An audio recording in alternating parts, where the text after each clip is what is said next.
A paz do Senhor Jesus, mais um devocional aqui abençoado, né? Esse Provérbios que nos ensina tantas coisas, tantas maravilhas. Sejam bem-vindos, né? Vocês que já estão aqui, quem for entrando, sejam bem-vindos para esse nosso momento de devocional. Vamos orar, chamar a presença do Espírito Santo para esse momento, que ele venha nos instruir, que o Espírito Santo venha ser, né? Aquele quem vai ter a honra e glória nesse nosso momento, que ele venha nos instruir em sabedoria, que ele venha nos instruir em entendimento, amém? Senhor, meu Deus e meu Pai, aqui nós damos início, Deus, a nossa live devocional, Senhor, aqui com esse provérbio de número 28, Senhor. Que essas verdades, Senhor, sejam aplicáveis na nossa vida, que o Teu Espírito Santo tenha liberdade e espaço nessa live para falar conosco, Senhor. Todo domínio, toda honra e toda glória desse espaço é Tua, Pai, em nome de Jesus. Amém. Vivi, seja bem-vinda. Vamos ler o Provérbios 28. Provérbios 28. Ele fala algumas verdades, né, ao nosso coração. O ímpio foge, embora ninguém o persiga. Mas os justos são corajosos como o leão. Os pecados de uma nação fazem mudar sempre os governantes. Mas a ordem se mantém com um líder sábio e sensato. Aqui ele está falando a nível nacional, né? Eu não falei a versão que eu tô lendo para vocês, né? Eu estou lendo hoje, em específico, na versão NVI, porque eu achei ela bem legal, a versão dela, tá? Não é na mensagem, que eu costumo sempre ler na Bíblia a mensagem, né? Mas hoje nós estamos usando a NVI. Então, aqui ele tá falando a nível nacional, né? Aquele que os pecados de uma nação faz que mudem ali os seus governantes. Por quê? Porque às vezes o Senhor usa até mesmo os governantes para exercer juízo sobre aquele povo por causa dos seus muitos pecados. Por isso que é importante a gente, quando entrar na presença de Deus, se arrepender a nível familiar, se arrepender, colocar, né, ali os nossos pecados, os pecados dos nossos filhos ali, para que o Senhor ele entre com misericórdia e não com juízo. Esse aqui, ele tá falando a nível nacional. Os pecados de uma nação faz mudar sempre os governantes. Mas a ordem se mantém com um líder sábio e sensato.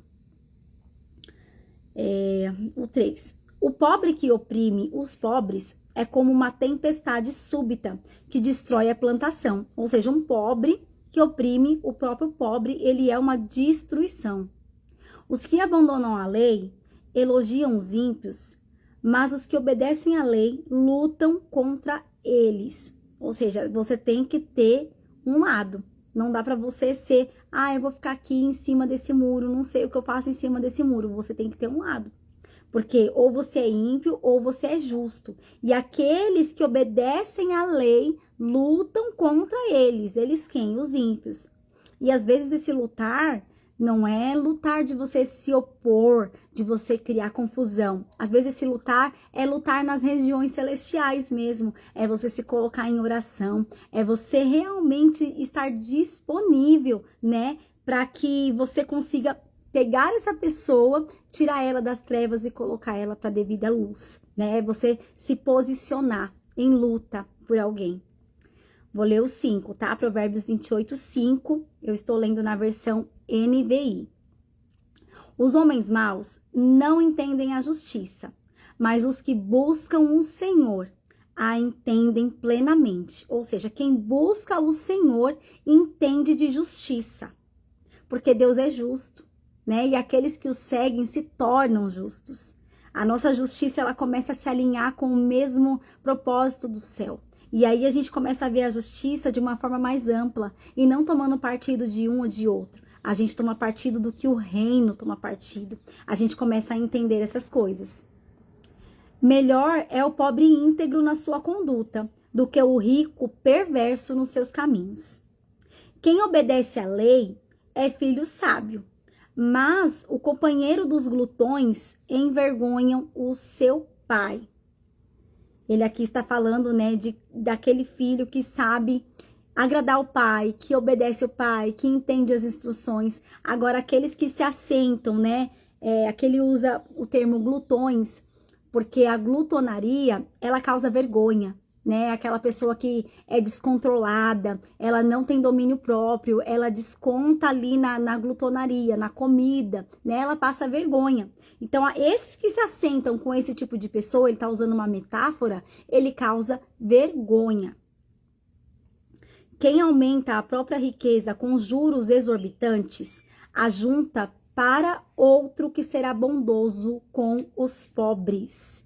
Aqui ele já falou em outros provérbios, né? Que aquele que é injusto e ele tem riquezas, uma hora essa riqueza vai ser entregue para os justos. Então aqui o Senhor ele faz assim, você pode juntar aí riqueza, né? Ele acha que tá tudo indo bem, mas uma hora essa riqueza dele ele não vai conseguir desfrutar, porque vai ir para quem é justo. Então, construa sua riqueza na justiça. Construa sua riqueza com base na justiça, não construa quebrando princípios. Construa ela mesmo que for aos poucos, mas que ela seja sólida, firme, sem que ninguém possa falar um A, né? Que quando falarem das suas riquezas, vão ter que falar, olha, ela é justa, ele é íntegro, ele conseguiu, foi trabalhando, foi com justiça, né? Se alguém se recusa a ouvir a lei, até suas orações serão detestáveis. Gente, isso aqui é muito sério. Você já parou para pensar que se você não observa a lei, as suas orações, Deus não ouve elas? Se você não observar a lei? Tem uma passagem que Jesus ele fala, olha, vocês serão meus amigos, se me obedecerem. Ou seja, o princípio da amizade de Jesus com a gente é obedecer a ele. Obedecer a ele, às vezes, custa. Nos custa as coisas. Não vou dizer para você que é fácil, às vezes, obedecer, né? Como um filho que, às vezes, não entende as motivações do pai, para ele é difícil obedecer. E, às vezes, a gente não entende por que Deus está pedindo certas coisas. Custa obedecer. Porém, aquele que não observa, aquele que se recusa a ouvir a lei, até as suas orações são detestáveis. Ou seja, Deus não está ouvindo as suas orações se você não ouvir, não praticar as leis. Quem leva o homem direito pelo mau caminho, quem leva o homem direito pelo mau caminho, cairá ele mesmo na armadilha que preparou. Mas os íntegros herdarão o bem. Ou seja, você é mau. Tá vendo alguém que tá indo num caminho bom, você vai lá e desvia essa pessoa daquele caminho bom que ela estava seguindo, você mesmo vai cair nessa armadilha. O rico pode até se julgar sábio, mas o pobre quem discerne e conhece a fundo. Por que aqui ele tá falando isso? Porque eu demorei para entender esse versículo aqui, o 11. Porque geralmente o pobre, ele consegue dar mais valor, ele vê um todo. O rico que já tem tudo, que já não tem falta de nada, ele não tem a profunda sabedoria, né, de certas situações da vida.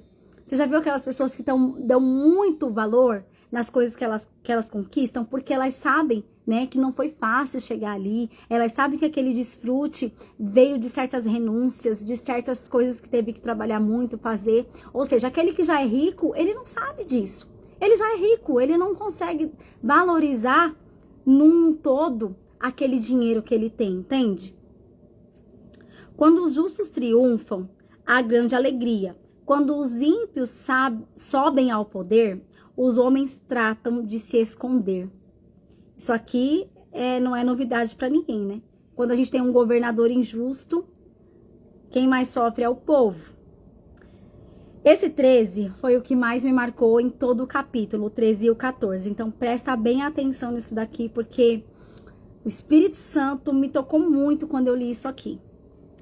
Quem esconde os seus pecados não prospera.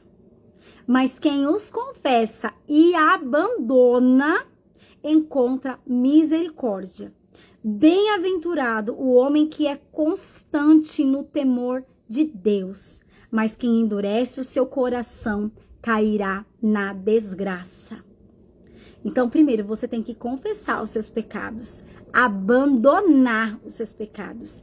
E aí sim você vai encontrar misericórdia. Enquanto você não fizer isso, você não vai prosperar. Não vai, tá aqui. Quem esconde os seus pecados não prospera. Não acha que, ninguém tá vendo isso aqui que eu tô fazendo. Ninguém tá vendo, ninguém tá nem percebendo, ninguém dá nem conta disso aqui que eu tô fazendo. Vai nessa. Aí fala, por que eu não prospero? Por que a minha vida é só daqui pra pior? Você tá escondendo alguma coisinha aí. Analisa seu coração, vê se não tem um pecado em oculto. Confessa. Mas não é pra você sair falando pra todo mundo dos seus pecados, passando vergonha, não. Confessa pra Deus.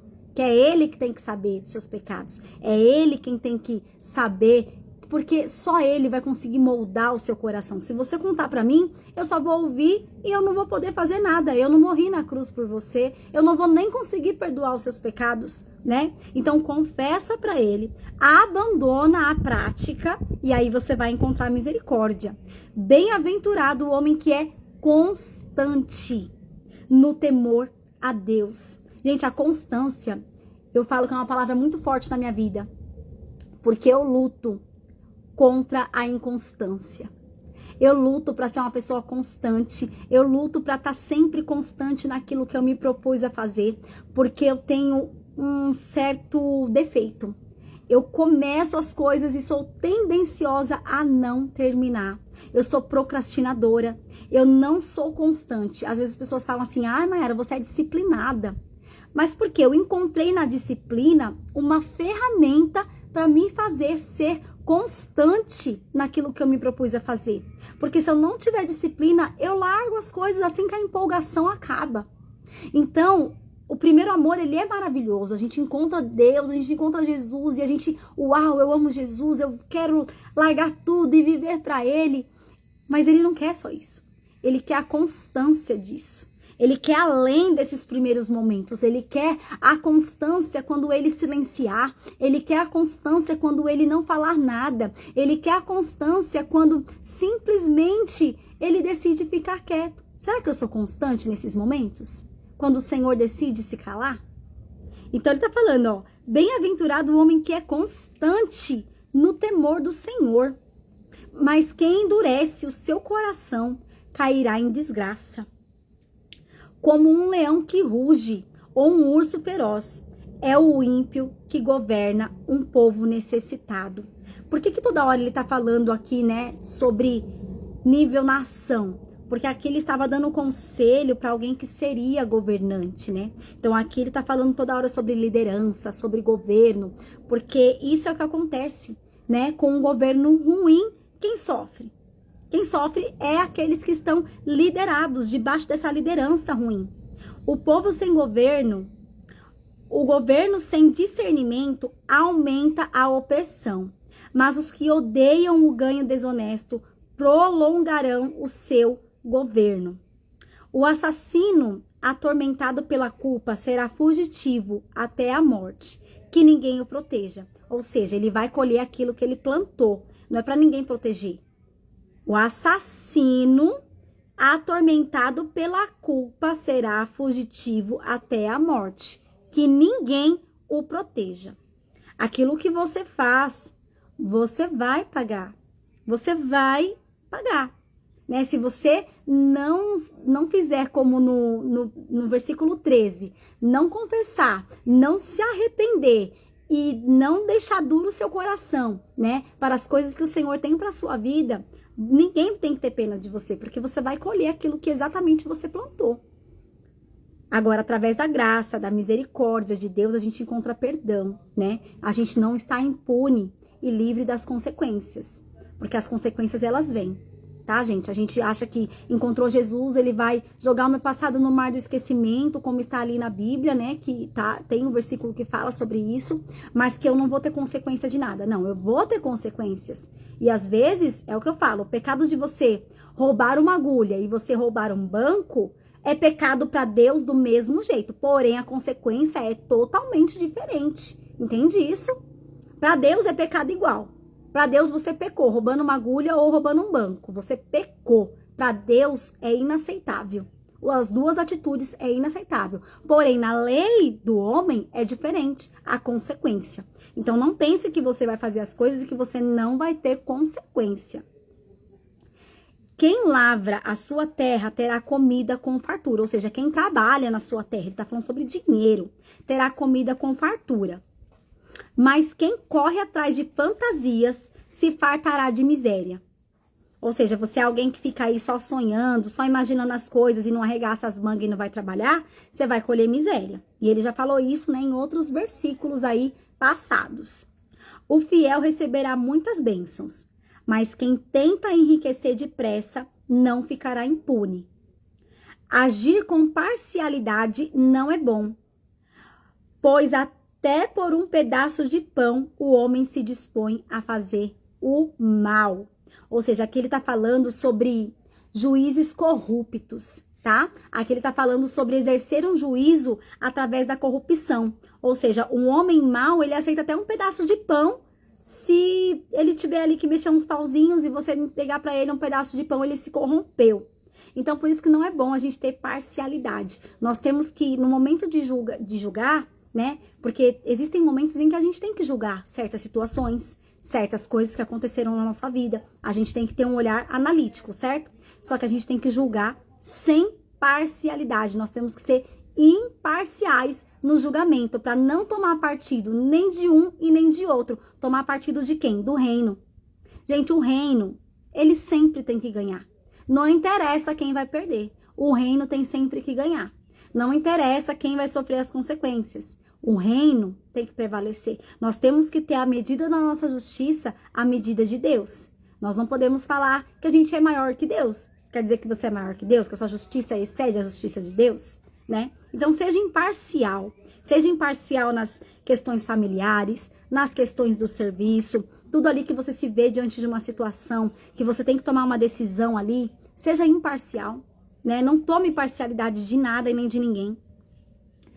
O invejoso é ávido por riquezas e não percebe que a pobreza o aguarda. Quem repreende o próximo obterá por fim mais favor do que aquele que só sabe bajular. Ou seja, se eu repreendo meu amigo, se eu tenho um olhar analítico, imparcial sobre as coisas que ele faz e falo, ó, amigo, não tá legal isso aqui, né? Para de fazer tal coisa. Eu vou ter mais favor na vida dele do que aquele que só sabe bajular. Porque uma hora a consciência dele vai cair, ele vai falar, poxa, aquela pessoa, a Mayara, que tanto pega no meu pé, ela só quer o meu bem. Ela queria, na verdade, o meu bem. Quem confia em si mesmo é tolo, mas quem anda segundo a sabedoria não corre perigo. Quem dá aos pobres não passará necessidade, mas quem fecha os olhos para não vê-los sofrerá muitas maldições. Quando os ímpios sobem ao poder, o povo se esconde, mas quando eles perecem, os justos florescem. Aqui ele está falando de novo, né, sobre você ser bondoso com o necessitado, né? A gente tem que aprender a olhar para o próximo com um olhar mais caridoso, como se a gente estivesse olhando talvez para um parente, para um irmão, né? Se compadecer ali do momento frágil do outro, gente, se colocar mesmo como a igreja ela tem que ser, né? Ajudar uns aos outros. Eu tô vendo alguém necessitado e eu não ajudo, eu estou pecando. A palavra fala que aquele que vê o seu vizinho, não é nem familiar, o seu vizinho precisando de ajuda e não ajuda, comete pecado. Então, assim, a gente tem que começar a olhar para a dor do próximo, para a necessidade, para a falta do próximo com mais empatia. E ele termina falando, né, o conselho a nível nação. Quando os ímpios sobem ao poder, o povo se esconde. Quando eles perecem, os justos florescem. Então, às vezes, uma nação ela está sofrendo com um governante ímpio, com um governante maldoso. Pode ter certeza que essa nação, aos olhos de Deus, ela cometeu algum pecado. Porque o Senhor, ele usa os governantes, né, para serem instrumento de juízo, de correção para a nação. Então, não adianta a gente falar, a culpa é do governo, a culpa é do fulano que tá não sei na onde, a culpa é do prefeito, a culpa é... E você tá olhando para sua vida? Olhando para sua vida, você consegue olhar para aqueles que você, de alguma forma, influencia? Se você está influenciando para bem ou para mal?